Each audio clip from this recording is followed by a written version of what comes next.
Buon pomeriggio, benvenuti all'appuntamento con il sindaco di Catania Trentino, benvenuto. Allora, caro sindaco, cominciamo subito con l'incontro che c'è stato ieri con il sottosegretario Mantovano e il commissario di governo siciliano, che hanno confermato l'impegno perché il decreto Caivano sia applicato anche a San Berillo. A San Cristoforo. A San Cristoforo, chiedo scusa. Sì, sono venuti anche per una riunione operativa, già il pomeriggio prima erano venuti i loro tecnici per definire le modalità attraverso cui progettare e poi eseguire i lavori. Su alcuni siamo più avanti, altri ovviamente dovranno essere oggetto prima di acquisizione dei terreni e poi di successiva progettazione.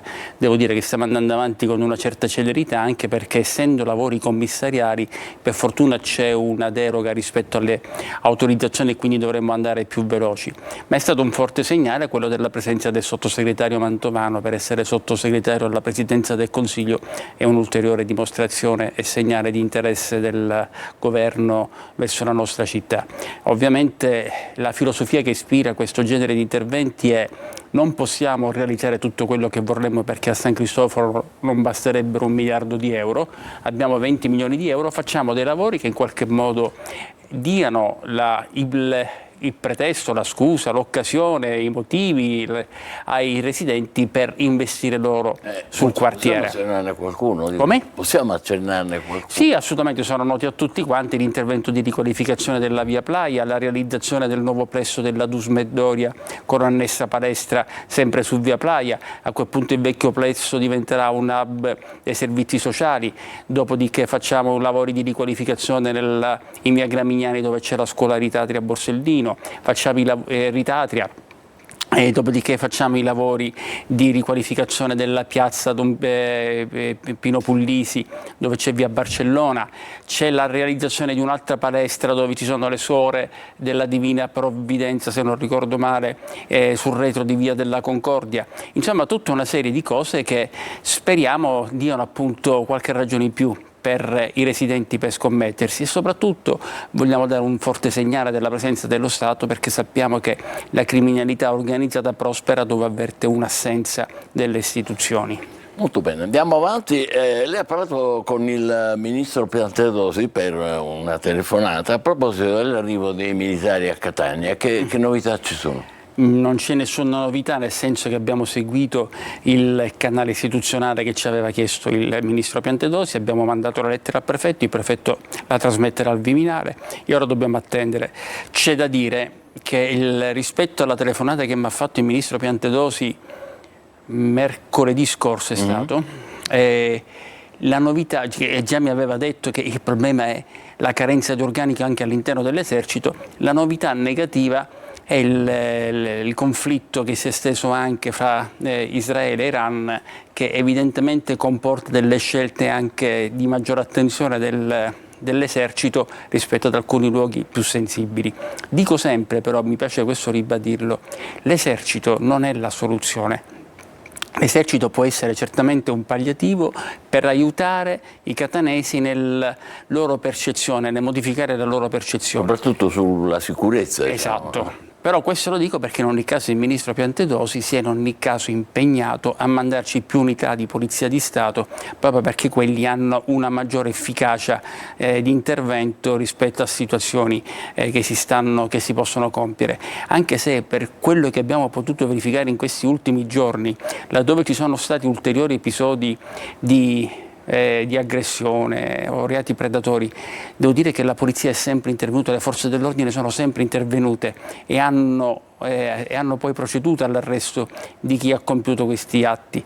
Alcuni, per esempio quelli che sono stati trovati all'interno della voragine di piazza della Repubblica, sono stati già rimpatriati, quindi è chiaro che se non si sono stati già rimpatriati. Sì, bisogna intervenire soprattutto con l'espulsione e con i rimpatri nel caso in cui ovviamente i soggetti destinatari di questi provvedimenti non possano più stare qui.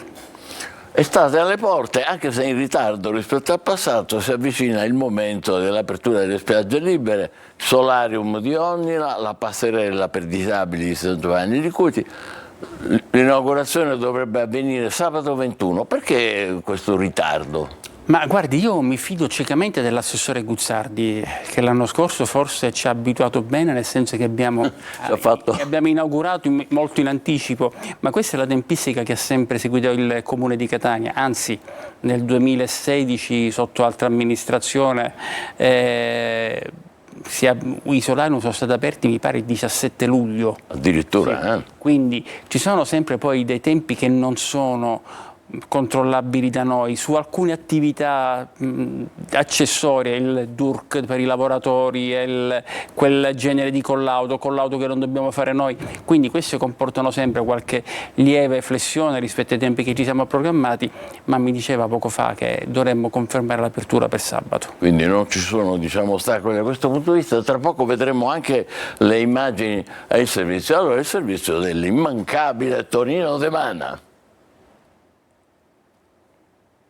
Nel momento dell'apertura delle spiagge libere della Playa, del Solarium di Ognina e della passerella per disabili di San Giovanni di Cuti. L'inaugurazione ufficiale, maltempo permettendo, dovrebbe avvenire sabato 21, come abbiamo anticipato domenica scorsa, ma alla spiaggia libera numero 3, ribattezzata Stromboli, gli amanti della Tintarella la frequentano già da oltre 2 settimane. C'è il servizio di salvataggio, ci sono le docce, ci sono i parcheggi, sempre a pagamento, e purtroppo c'è l'immancabile spazzatura che dà il benvenuto ai bagnanti. A ridosso della passerella, in alcuni punti non certo realizzata a regola d'arte con viti filettanti sporgenti, si trovano rifiuti e numerosi cocci di vetro, alcuni di questi riversati e mischiati sulla sabbia. Capitolo disabili, non ci sono le scivole, mancano percorsi ad hoc, come denuncia questa signora. La cosa che manca, che è fondamentale, è una bella passerella per i disabili, per i diversamente abili, perché noi possiamo andare, una cosa che il comune forse non ci ha pensato, e noi per le persone che hanno bisogno dobbiamo pensare ancora di più. Da sindaco pensiamo molto più per i disabili, un pochino per meno alle persone abili o alle persone magari che possono fare di più, pensiamo per chi non può. Imbarazzante la situazione alla spiaggia libera numero 2 Vulcano, con cumuli di immondizia all'entrata ed un cantiere aperto per l'abbattimento di vecchi manufatti. Scenario immutato malgrado qualche intervento di pulizia alla spiaggia libera numero 1 Etna, dove l'unica montagna è quella delle decine di bottiglie accatastate a ridosso del varco principale. Intanto prosegue il montaggio del solarium del nautico ad Ognina. Conclusa la piattaforma principale, è in corso il montaggio delle scalette per l'accesso a mare. Allora, Sindaco, che cosa possiamo rispondere alla signora che giustamente invocava un'attenzione maggiore, la possibilità di accedere per i disabili? Sì, io adesso non ricordo se una delle spiagge libere è specificamente indicata per le persone con disabilità, questo non lo so, perché comunque è chiaro che noi dobbiamo essere inclusivi e quindi consentire l'accesso per chi ha difficoltà di movimento. In questo senso la signora ha certamente ragione, non seguo io questo genere di soluzioni, però sicuramente, sia possibile. Sì, ma sicuramente ci sarà una delle spiagge libere come l'anno scorso che consente l'accesso per le persone con disabilità. Poi sul resto di quel che abbiamo visto nel servizio, direttore, io non mi arrenderò mai, però per venire qui mi sono dovuto fermare più volte per far notare a quel signore che la sigaretta potrebbe anche non essere buttata a terra, non ci fa niente. La verità è che è una città che ha sempre vissuto, come dicevamo la volta scorsa, nell'autogestione. Ciascuno si è dato le regole che ha preferito. Anche quando vedo quel cumulo di rifiuti, io mi chiedo se poi queste persone, guardandole, non provino lo stesso ribrezzo che proviamo noi. Ma la colpa è nostra, quindi, dei catanesi? La colpa è di tutti noi, che in passato non siamo stati attenti nel seguire le regole, che ora magari ci stiamo risvegliando ma non siamo estremamente solerti nel farle rispettare agli altri. La colpa è soprattutto mia, che evidentemente non sono così persuasivo nel convincere i miei concittadini sul valore delle regole. Non lo so, a volte mi sento veramente in disarmo, però è chiaro che questo non è un percorso che può essere esaurito in pochi giorni, in poche settimane o in pochi mesi. Ci vorranno anni, ma dobbiamo remare tutti nella stessa direzione. Voi non avete neanche idea delle difficoltà quotidiane con cui ci confrontiamo. Se solo vi facessi io lo specchietto di quel che abbiamo discusso oggi, nulla di cui abbiamo mai discusso, ma non so, i passi carrabili mai controllati, e i pass per disabili mai controllati, e il sistema informativo mai partito, tutta una serie di cose su cui stiamo cercando di porre rimedio, ma questo, con tutto quel che appartiene alle difficoltà del passato, costituisce una voragine a cui dobbiamo cercare di porre riparo, ma non possiamo pensare di livellarci in alto se intanto non c'è la collaborazione dei cittadini. Appello molto netto del sindaco Trentino in diretta, che stamattina ha realizzato una simpatica provocazione su Facebook sul suo motorino. Guardiamola insieme. Ed ecco qua, vado di fretta, quindi lo lascio proprio qua, sul marciapiede. Quello che ho appena fatto è la normalità per molti e non mi nascondo nel dirlo. Lo era per me anche fino a qualche anno fa. Però fermiamoci un attimo.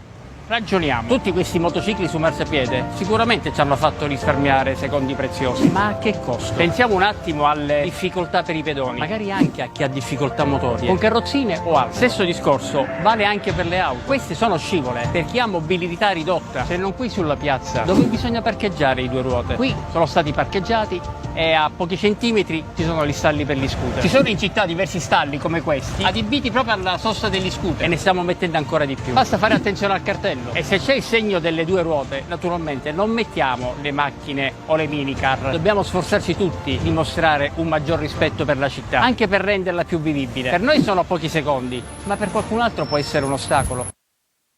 Quanti like ha avuto? No, non lo so, non l'ho neanche visto, perché avevo dato l'approvazione ieri a questo video, ma non sapevo neanche che fosse stato pubblicato ancora. Quindi fatto molto bene, devo dire. Devo dire che montato, sì, devo dire che sono bravi, anche perché io magari sarei un po' più perentonettone, invece giustamente chi mi collabora dice no, noi dobbiamo essere persuasivi, dobbiamo convincere, e quindi spero che questa sia la strada giusta. Abbiamo messo in risalto quel problema della difficoltà motoria di cui parlavamo prima. Sì. Tutto questo qui lo stiamo facendo proprio in una ricerca di collaborazione, di aiuto con la città, e quindi io, se non ricordo male, o meglio, se ho letto bene, perché l'ho letto distrattamente, mi pare che oggi uno dei temi della maturità riguardava proprio il rispetto. Sì, esattamente. Il rispetto è la parola magica. Se noi comprendiamo che il rispetto è un qualcosa di transitivo, cioè che si trasferisce da una persona all'altra, e anche di reciproco, che intanto noi rivolgiamo agli altri in quanto lo possiamo pretendere per noi, tutto quanto cambia. Assolutamente sì, è il momento di fare una pausa, magari ci riflettiamo su queste parole importanti del sindaco. Fra pochissimo toccherà a voi, allora ve lo ricordo qui il numero per il WhatsApp 342, lo vedete, 7455 005, la mail Sicilia24Focus, tutto attaccato, @telecoro.it. Non telefonate adesso perché sono in diretta col sindaco. A più tardi, state con noi.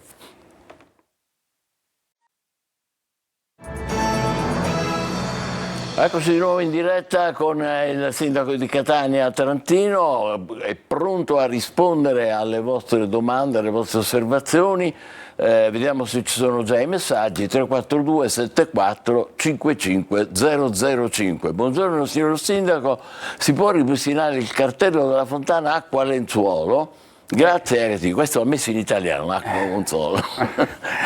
Ma non è il solo che dobbiamo ripristinare, la situazione, mi sono accorto, è veramente penosa di tutti i nostri cartelli che sono a margine dei monumenti, quindi li stiamo ripristinando tutti, almeno quelli nel centro storico, perché è un pessimo biglietto da visita, quindi ha ragione il signor Agatino, e credo che abbiamo già commissionato quelli nuovi, non vorrei sbagliare, ma se non li abbiamo commissionati è in fase di partenza la relativa commessa. Cartelli nuovi, fantastico, a Catania. Andiamo avanti, altri messaggi, mail.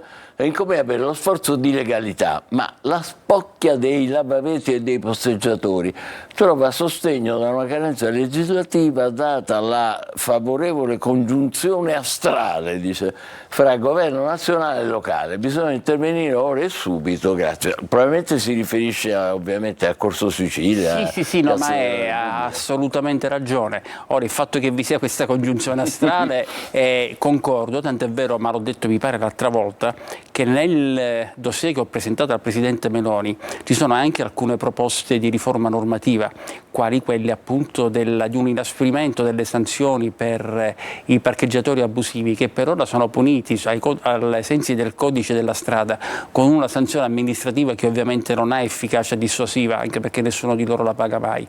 E allora, se noi da un lato prevediamo di trasformare il reato e quindi prevedere una sanzione restrittiva, e nello stesso tempo prevediamo anche alcune altre iniziative di natura repressiva che prevedono l'eventuale sospensione del reddito di inclusione qualora siano cittadini italiani che lo conseguano, o ancora altro genere di provvedimenti tipo una facilitazione nel DACUR, che sarebbe il DASPO urbano, e quindi nell'allontanamento dal centro cittadino. Queste certamente possono essere delle utili prassi. Ieri ne ho parlato anche di questo con il sottosegretario Mantovano, e mi diceva che quello che io ho chiesto, e che comunque fa parte di un dossier più ampio, è stato già trasmesso al Ministero degli Interni, perché devono valutare in che termine eventualmente prendere in considerazione queste proposte. Compresa quella, diceva anche della possibilità dell'arresto?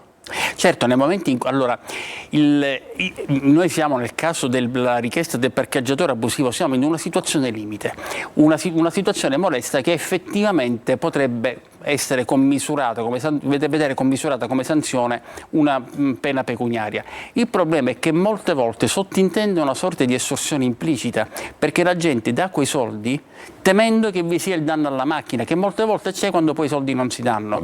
Quindi è naturale. Quindi dobbiamo trovare una misura per cui, se l'estorsione è punita da 5 a 10 anni, non arriviamo a quelle pene, però se già prevediamo una sanzione da fino a 2 anni con un inquadramento della fattispecie in termini sostenibili secondo i parametri imposti dalla Costituzione, potrebbe essere una buona soluzione. È difficile, ma ci stanno studiando. Andiamo avanti con i messaggi, se ce n'è ancora. Signor Sindaco, buongiorno. Sintetici, notizia giustissimo, notizia completamento viale Biagio Pecorino, Basolato Lavico al posto delle auto, Porta Ferdinandea, completamento molo distrutto. Chi c'è in elenco di cose, non finisce mai. Molo distrutto San Giovanni Licuti. Grazie per la risposta, Sebastiano Pavone. Noi che siamo un po' più adulti ricordiamo Rischia Tutto, me le può ripetere uno a uno?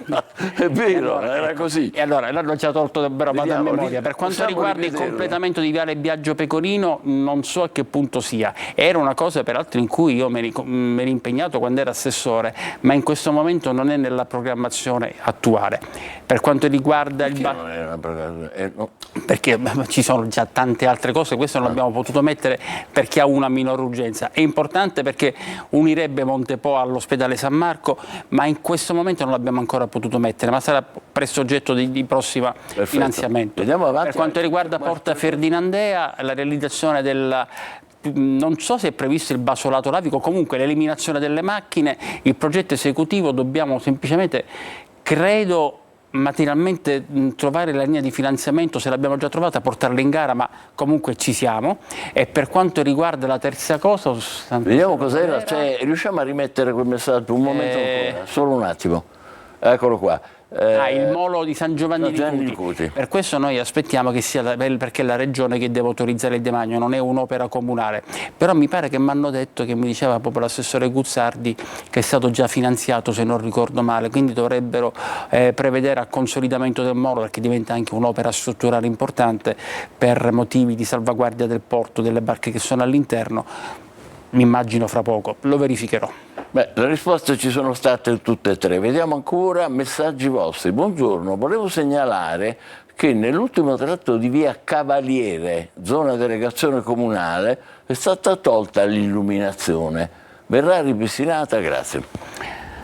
Anche su queste cose molte volte mi segnalano i cittadini attraverso la vostra redazione la mancanza di illuminazione. Io chiamo l'Enel e in giornata provvedono. Dovremmo trovare un modo per riuscire a fare queste segnalazioni. D'altra parte c'è anche l'ufficio relazioni pubbliche, l'URP del Comune di Catania, perché molte volte si risolvono in pochissimo.